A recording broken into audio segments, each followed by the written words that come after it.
Hello everyone, আসসালামু আলাইকুম। Welcome to my channel easy busy food.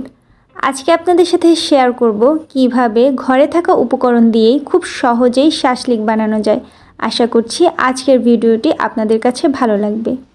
আমার চ্যানেলটি এখনও যারা সাবস্ক্রাইব করেননি অবশ্যই সাবস্ক্রাইব করে পাশে থাকবেন, আর যারা অলরেডি সাবস্ক্রাইব করে দিয়েছেন তাদেরকে অসংখ্য ধন্যবাদ। চলুন ভিডিওটি শুরু করা যাক। আমি এখানে হাড় ছাড়া কয়েক পিস চিকেন নিয়ে নিয়েছি। এবার আমি এখানে দিয়েছি লবণ আর 1 চামচের মতো লেবুর রস। লবণ আর লেবুর রস দিয়ে আমি চিকেনটা খুব ভালোভাবে মেখে 10 মিনিটের মতো রেস্টে রেখে দিব।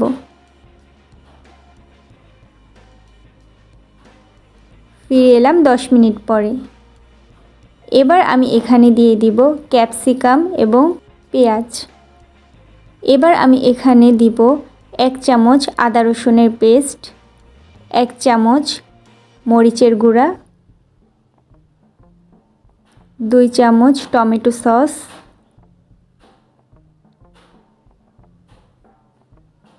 এবার দিব 1 চামচ কালো গোলমরিচের গুঁড়া এবং দিব 1 চামচ বেকিং সোডা। বেকিং সোডা দেওয়ার ফলে চিকেনটা ভাজার পরে শক্ত হয়ে যাবে না, এটা অনেকক্ষণ রাখার পরেও চিকেনটা সফট থাকবে। সবগুলো উপকরণ আমি খুব ভালোভাবে মিক্সড করে নিব। এবার আমি এখানে অ্যাড করব 1 চামচ জিরা গুঁড়া। এরপরে আবার সবগুলো উপকরণ খুব ভালোভাবে মিক্সড করে নিব। খুব ভালোভাবে মিক্সড হওয়ার পরে এখানে আমি দিয়ে দিব রান্নার তেল।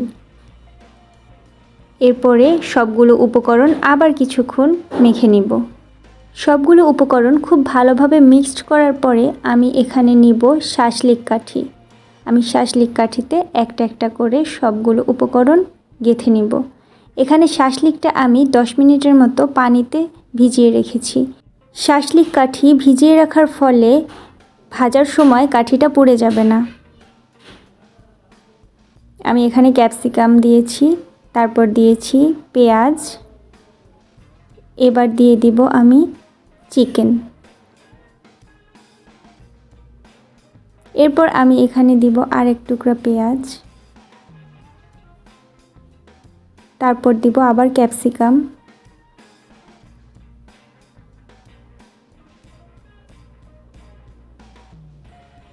এরপর দিব আবার চিকেন,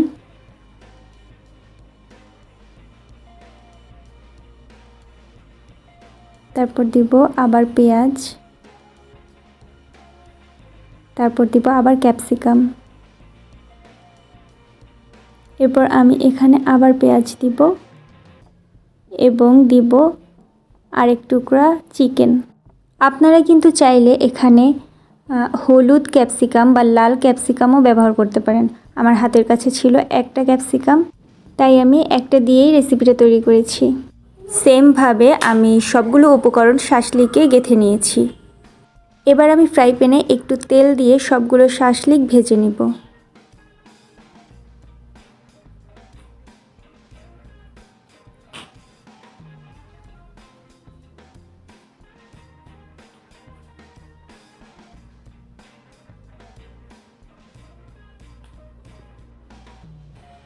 আমি কিছুক্ষণ পর পর শাসলিকগুলো উল্টে দিব।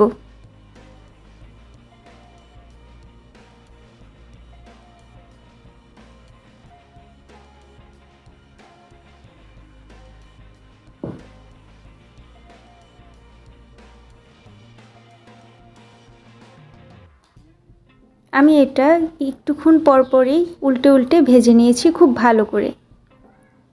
এই তো আমার ভাজা একদম কমপ্লিট। এবার আমি তুলে নিব একটি প্লেটে। এই তো আমার শাসলিক বানানো একদম রেডি।